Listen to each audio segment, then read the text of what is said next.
¡Qué alegría! Que estoy muy feliz y muy contenta porque nuestro invitado del día de hoy aquí en el cómodo sillón de las entrevistas es un trabajador del arte y de la cultura.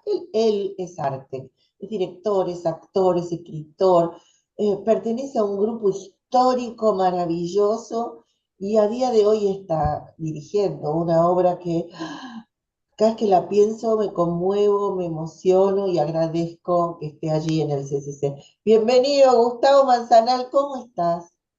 Muchísimas gracias, Patricia, por estar encantado de poder charlar contigo y con tus oyentes y con tus vedores. Qué lindo, qué lindo, qué lindo, qué lindo que es este espectáculo que acaban de estrenar, Gus, ahí en el CCC. La culpa es de la tierra, que has Ujú. dirigido junto con Luis Rivera López. Pero contanos del proceso, de esta maravilla, de esta genialidad que protagoniza mi querida amiga Mónica Felipa. La verdad que sí, estamos todos muy encantados y contentos eh, y alertas, porque obviamente es un espectáculo que ha arribado, digamos, al punto de ebullición con un trabajo muy meticuloso, de mucha precisión y que abrigamos que no se desencante por ninguna de sus zonas, porque son muchos los aspectos que conviven en él. Tiene su historia en el sentido de que nosotros hace unos cuantos años, casi 15, hicimos una versión producida también por el Grupo Libertablas de Bodas de Sangre, que yo dirigí en aquella oportunidad, también con Mónica, pero bueno, Mónica hacía solo el personaje de Mendiga, porque estaban todos los actores que representaban a los distintos personajes del original de García Lorca. ¿Dónde eh, se hizo, que- perdón? ¿Hace 15 en dónde? en el Auditorio Kraft. Ah, ok, sí, sí, sí, Auditorio sí, Kraft, ahí sí. ya recordé. Y, y bueno, lo singular de aquella versión en relación con este proyecto es que, bueno, que estaba Mónica y que Naya Ledesma había compuesto la música, pero a nivel de banda sonora, ¿no? Es decir, sin su presencia en escena y además con una grabación extraordinaria que habíamos hecho en aquel momento con 17 músicos, pianistas, charanguistas, flautistas, bueno, coro. Una grabación que era muy sostenedora del espectáculo. Fue hermoso hacerlo y quedó pendiente.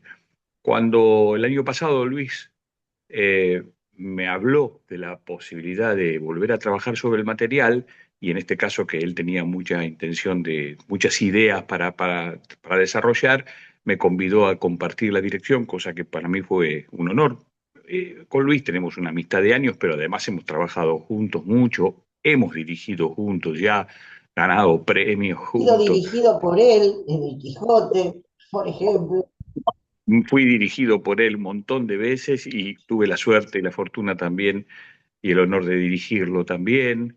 Este, así que bueno, me gratificó muchísimo. Además, bueno, él venía de dirigir Salvajada, que fue uno de los grandes espectáculos de los últimos años, cosa que también todavía me produjo más satisfacción. Así que sí, le metimos, por supuesto, partimos de la versión que él empezó a hacer sobre la base de aquel texto que habíamos trabajado en su momento, pero convirtiéndolo en principio en una especie de unipersonal. Digo unipersonal porque todos los personajes pasaban a ser realizados por una sola voz, una sola actriz, que en este caso obviamente iba a ser Mónica. Este, y él me habló de la música en ese momento y me dijo, mirá, lo que yo pensé es que Naya esté en escena.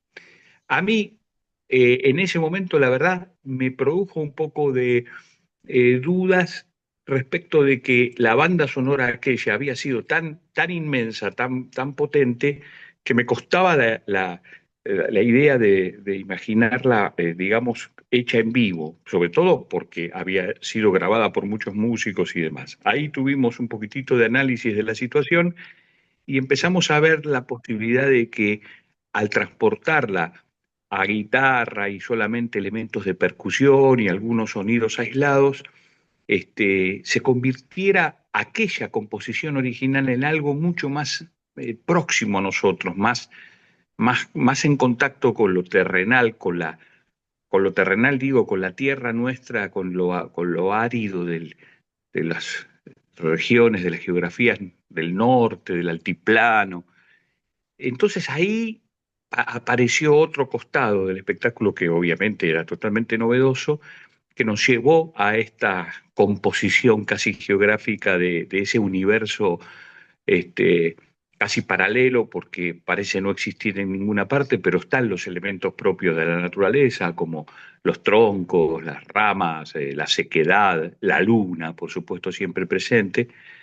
Y la verdad que fueron creciendo ideas en ese sentido y por supuesto hablamos con Naya y Naya se comprometió y de mucho gusto a estar en escena. Por lo tanto, el espectáculo prácticamente dejó de ser unipersonal porque las interrelaciones entre la actriz y la música cantante empezaron a crecer al punto que prácticamente lo que yo considero prácticamente que es el segundo acto, si decimos estructuralmente la tenemos la obra dividida en dos actos, toda una primera parte que es más narrativa y nos mete en la historia y una segunda parte en donde se desata el conflicto dramático a partir de la vida de los amantes y esa región de almas escapando, huyendo y perseguidas que se convierte en una especie de rapsodia y ahí sí ya lo musical adquiere preeminencia.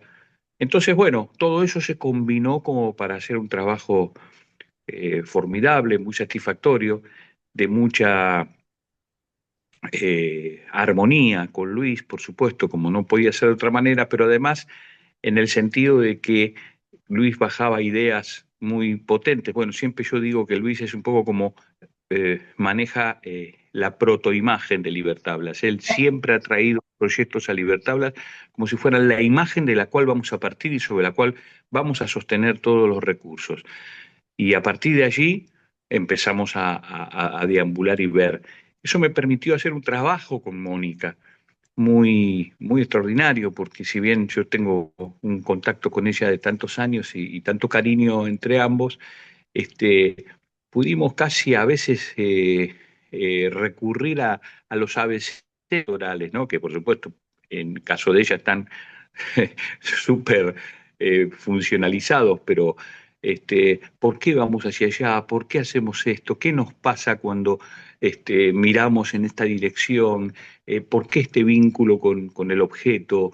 Esta relación con la cantante, esta voz que aparece, que suena, ¿por qué este momento lo vamos a cantar y este otro lo vamos a decir? Bueno, todo ese tipo de cuestionamientos fueron enriquecedores para la tarea. Y bueno, y ahí le metimos y el resultado a que llegamos, sumando a toda la gente, que por ejemplo, a Alejandro Mateo, que hizo un trabajo increíble de diseño y finalmente escenográfico, a la presencia de Guillermo Bertol, que realizó esos objetos con una plasticidad encomiable. Y bueno, a todos los que estuvimos, Sergio Rober con su producción como siempre, Andresito Manzoco con su asistencia que prácticamente es una mirada más. Así que fuimos muchos los que convivimos en este proyecto tan rico para todos, ¿no? Naya es la composición musical de este espectáculo, como bien la nombrabas recién, y están las dos en el escenario, Mónica Felipa y Anaí Ledesma, ¿no? Con esa voz increíble, que es impresionante lo que hace Anaí, impresionante. Y en un momento las voces se fusionan, es tan Sí, mágico, es mágico. Quiero decirles que todo este espectáculo está basado, obviamente, en Bodas de Sangre, Federico García Lorca. Yo cuando terminé de verla dije, si Federico se sienta a día de hoy y ve esta función, esta versión, esta adaptación, creo que la elige entre todas las versiones habidas y por haber, porque es tan maravillosa, tiene tanta magia y está tan claro lo que se produce en todos esos momentos, como vos decís, ¿no? El detalle del trabajo, del porqué de cada cosa y de por qué van subiendo. y poniendo cada uno de los instrumentos que van poniendo y cómo van entrando cada uno de los objetos que tan maravillosamente han trabajado Mateo junto con el realizador, ¿no? De los títeres, que es Guillermo Vector. La verdad, eh, cada vez que la pienso, es más, la voy a volver a ir a ver porque fue Qué tan lindo. fuerte que necesito transitarla. No podía parar de llorar por lo que estaba viendo, porque es maravillosa, maravillosa. Ahora, todo esto que vos me contás, ¿cuánto tiempo llevó ese ensayo? Porque es perfecta, es la composición de cada segundo de lo que va haciendo Mónica, que va haciendo la música también, es un relojito, es una Y filigrana, esa palabra. son unos 5 meses concretos de trabajo y dos cosas te digo. Una es que a lo largo de los años, en las distintas producciones en las que cada uno ha participado, uno ha dejado fluir eh, el canal expresivo, las necesidades de transmitir determinadas cosas, las ideas y demás. Creo que la madurez, si bien obviamente hicimos muchas cosas de las cuales estamos muy contentos de haberlas hecho y con muy buenos logros, es que la madurez que por ahí se manifiesta aquí es justamente en esa puntillosidad, en esa precisión. Nos causa mucho placer haber arribado a ese punto donde nosotros podemos responder por cada cosa que sucede, por cada luz que se enciende, por cada paso que se da. Es decir, y sin haber tenido la necesidad de marcaciones muy finas, ¿eh? Todo como producto de la naturaleza del proceso y una gran fidelidad a la poesía lorquiana. Y esto segundo que te quería decir, además de agradecerte tu generosidad al decir que Lorca elegiría esta como versión, sucede que al haber trabajado con una sola actriz y una música que prácticamente es la polifonía que normalmente a la cual aspiran los autores, sobre todo los dramaturgos, pero particularmente aquellos dramaturgos que se permiten escribir en verso, Ah, eh, se produce una condensación, hay una gran condensación. Toda la simbología y todos los elementos que aparecen como efectos de la naturaleza y del contexto que es capaz de generar las circunstancias propicias para que los acontecimientos se desencadenen, pudimos trabajarlas al hacerlo desde una sola actriz que transmite a través de todas sus voces y de todas sus acciones, y de esa música presente que va dando como tornasol a cada uno de los desencadenamientos de una cosa en otra, sobre todo las transiciones, que era uno de los aspectos fundamentales. ¿Cómo hacer para que Mónica pasara de madre a criada, a esposa, a mendiga? ¿Cómo hacer para que los muñecos pasaran de ser objetos de la naturaleza a transformarse en personas? ¿Cómo hacer para que dejaran de ser personas para volver a ser trastos?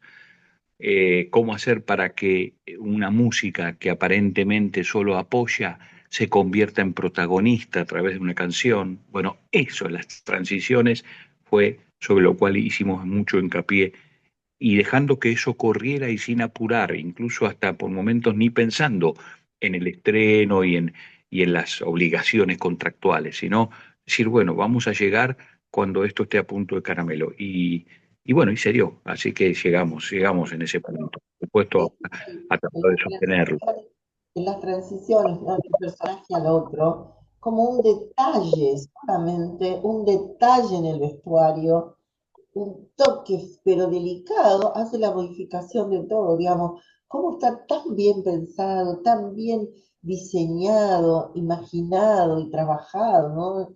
En este tránsito de estos 5 meses que hay, para lo que vi. Hay, hay algunos eurekas, ¿no?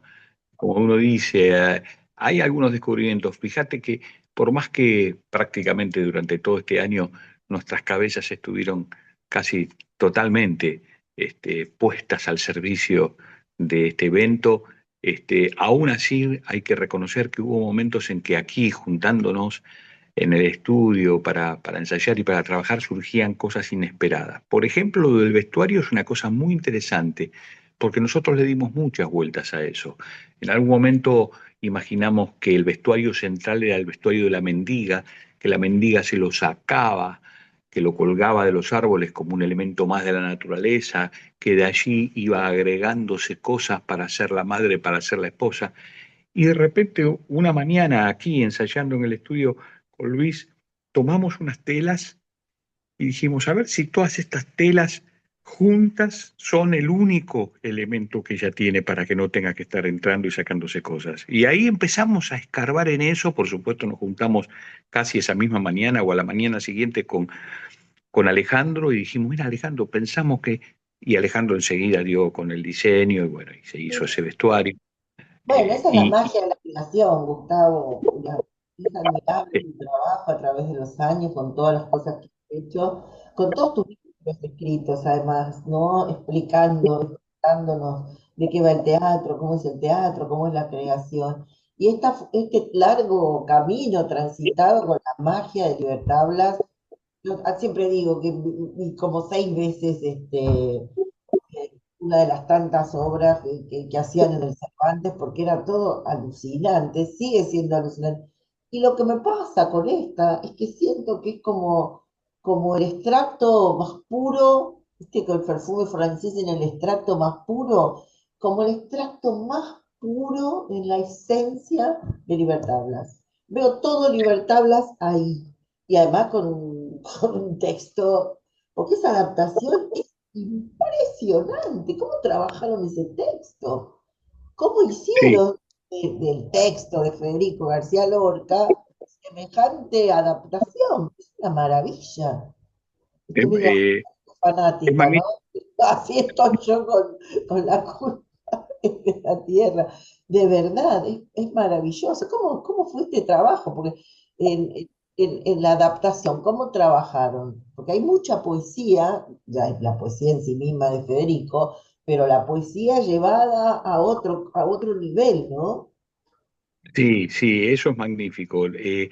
Nosotros tenemos una larga tradición en trabajar sobre textos clásicos, ¿no? Así que nos hemos animado con todos. Bueno, prácticamente Libertad se dio a conocer con Shakespeare y de Sí. ahí hemos hecho, bueno, Lorca hemos hecho Calderón de la Barca un montón. Amigo Bueno, una noche se hicieron, ay, qué cosa loca. ¿Te acordás de dos, eso, Cervantes? eso lo dirigimos con Luis juntos, por lo menos la última versión.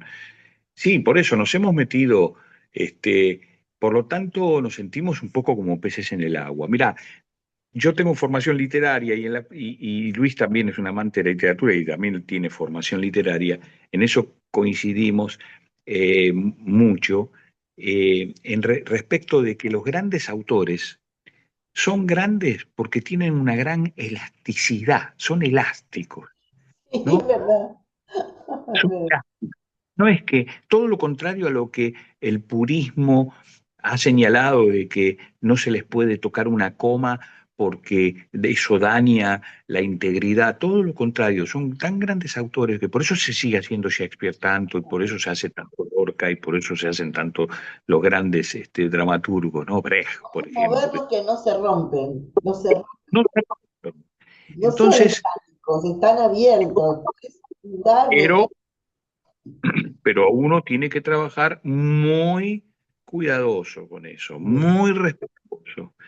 Entonces, en este caso, el trabajo maestro de Luis, de traer el original y sobre ese original empezamos a trabajar, el original de su versión, por supuesto, era cómo combinar, vamos a decir, algo casi básico en la historia de la literatura y de la dramaturgia, por lo tanto, que es llevar la literatura al teatro, la combinación entre la prosa y la poesía, los momentos en que los personajes monologan y se expresan o dialogan, en general, por ejemplo, toda la escena inicial, que es un monólogo de la madre, en el original es un diálogo que tiene con el hijo, por supuesto, convertido a monólogo y después eso transportado al verso, que es lo que desencadena en el título de nuestro espectáculo, porque La culpa es de la tierra es uno de los versos que Lorca pone.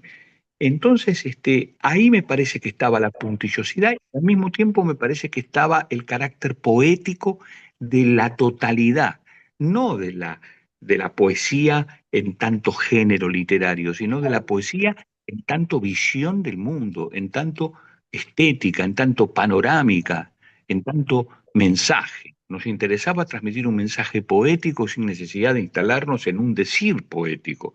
El decir poético a Mónica le surge por naturaleza y por su experiencia y por su conocimiento y por su capacidad, pero mucho le surge más que nada porque transita con naturalidad y con verdad por los hechos y por todo su desenvolvimiento, que hace que junto con ese contexto y con ese espacio propicio para que se produzca, la poesía nace y se desarrolla. Me parece que en ese sentido nosotros nos sentimos gratificados por haber alcanzado un carácter poético. Y no es tan común que los espectáculos se fijen eso como objetivo. En general uno intenta ser claro, ser contundente, ser potente, ser narrativamente incisivo, pero el carácter poético de todos los elementos que conviven a veces es muy difícil enjaezarlos como para que se produzca. Fuimos detrás de eso y bueno, llegamos a donde Lo llegamos, por lograron, supuesto. te aseguro. Ya de título que decidieron a partir porque hasta eso, la culpa es de la tierra, te sumerge en tantas interpretaciones, ¿no? Y tan traídas porque podemos hablar de amor, podemos hablar de guerra, podemos hablar de odios, podemos hablar de lo que estamos transitando, hasta lo que estamos transitando como sociedad y como planeta, ¿no? El odio, los amores, todo esto que sucede. Estamos hablando de La culpa es de la tierra, un espectáculo maravilloso que les súper recomiendo, que se está haciendo a día de hoy en el Centro Cultural de la Cooperación, allí en Corrientes 1600, ¿eh? Sí, sí, enfrente justo al Teatro San Martín, siempre digo lo mismo porque es más fácil de decirlo así. Eh, 1500. 1543, el Centro Cultural de la Cooperación. Las entradas pueden ser por alternativa teatral y si no directamente allí. Y la obra se hace los sábados a las 20, sábados a las 8 de la noche. Ellos dicen que van a ir hasta el 30 de agosto. Yo creo que esto no para, que esto sigue por mucho, mucho tiempo. Ya sé que es un éxito con 3 funciones que han hecho los sábados y que de verdad es maravilloso, así que no pueden parar, tienen que seguir, seguir, seguir. Y yo desde aquí de Poco Ruiz muchas veces se las súper recomiendo. Creo que de verdad es una gran joya que va a quedar en la historia teatral argentina. Lo dudo, no lo dudo. Así lo vivo, Muchísimas ¿eh? Ya se lo dije a Mónica el día del estreno, le dije, "Ah", bueno, le dije un montón de cosas y cada vez que me la cruzo a Mónica le digo, ¡ay, Mónica! Porque está... Y voy a contar una infidencia de Mónica. Mónica me dice, ¿en serio, Patricia? ¿En serio? Digo, sí. Dice, te quiero contar que yo salía de los ensayos a veces llorando, diciendo, podría hacer esto. Digo, Mónica, si no lo puedes hacer vos, no lo puede hacer nadie. Pues lo tenés tan claro, es tan perfecto, ella así, está perfecta. Ella es todo eso. Por eso decía que hay como un resumen de todas las maravillosas experiencias que hemos vivido a través de Libertablas, y esta es Libertablas en toda su expresión. Gustavo, me quedo gracias. sin tiempo, porque me encantaría seguir hablando muchísimo más de esta experiencia maravillosa teatral. Y nombranos tus libros, porque quiero que estén aquí para que sepan, que tengan acceso a las maravillas de los libros de Gustavo Manzana, porque de verdad tiene una visión tan profunda y tan perfecta de lo que es el teatro. Tus libros, así como para ir cerrando. Sí, mi amor, gracias. Bueno, mi libro fundamental con el cual he deambulado por, por muchos lados y con 3 ediciones es Filosofía de la Técnica Teatral. Es un libro bastante particular porque no es filosofía del teatro como se acostumbraba, sino directamente, ni es un trabajo de entrenamiento, digamos, ni una propuesta de entrenamiento técnico. Es sobre la técnica, qué es lo que explica desde el punto de vista del ser, el ser que se expone a través de la realización de su trabajo, las preguntas, ¿no? Porque finalmente la filosofía son preguntas. Y la verdad que ha sido un libro con el cual, bueno, pude deambular por muchos lugares y que ha sido muy bien recepcionado y que sigue vivo. Y después mi colección de teatrofilia, son 5, digamos, son 4 que ya están y la quinta que está en galeras, ya pronta para salir. Muy buena Este, noticia. ¿eh? Qué gran noticia, digo. Sí, sí, sí, sí, está pronto a salir el quinto. Bueno, Eudeva editó algunos de los tomos. Este, en total son más de 40 y pico de obras, pero también como aspecto por ahí interesante para señalar, cada uno de los tomos tiene también un prólogo que es una mezcla de teoría teatral con una visualización o una óptica que yo he expresado a través de mis ideas sobre el discurso en el mundo. Por eso la idea de que el discurso teatral es una forma de salvación, es una búsqueda también de salvar y de mejorar el mundo. Entonces, bueno, eso es lo que yo me propuse a lo largo de esos prólogos de las teatrofilias, que después contienen una colección de piezas, ¿no? Bueno, viva el teatro, somos apasionados, amantes, familia teatrera, ¿no? Esta pasión por la cual transitamos constantemente. Gustavo Manzanal, director de ¿qué? Decime. Es una forma de vida, sí, la verdad que el teatro no es directamente para nosotros, es un tránsito existencial, ¿no? Totalmente, es exactamente eso. Bueno, hay que leer tus libros, sobre todo el que me estás diciendo primero, si me fue el nombre, pero es filosofía, no, es Filosofía de la técnica teatral. ese libro hay que tenerlo de cabecera, hay que leerlo, hay que entender, porque para nosotros, porque estamos adentro, pero los que están afuera, el público también, trascender y transitar esto que es tan profundo y, y necesario en la vida, que es el teatro. Ah, y que por favor apaguen los celulares cuando van al teatro, es muy molesto. Por, Apagamos los celulares. Mónica me contó el otro día que empieza la función y había alguien ahí hablando, adelante. ¿Qué bueno, hago? porque era una de las cosas que contemplábamos como posibilidad que nos asustaba un poquito, pero finalmente dijimos, le vamos a poner el pecho, que era que cuando el público entra, ellas ya están en escena y demás. Un poco aspirábamos a que el público, al verlas ahí y demás, enseguida guarde sus cosas y se ponga. En general pasa, ¿eh? En general pasa, pero en alguna excepción, alguno todavía sigue conectado con el afuera. Por suerte, después, una vez que se cierra la puerta y comienza el espectáculo, realmente se produce una comunión con el público increíble porque no hay ni un tosido, no hay ni una respiración que se escuche, todo es un silencio sepulcral mientras sucede.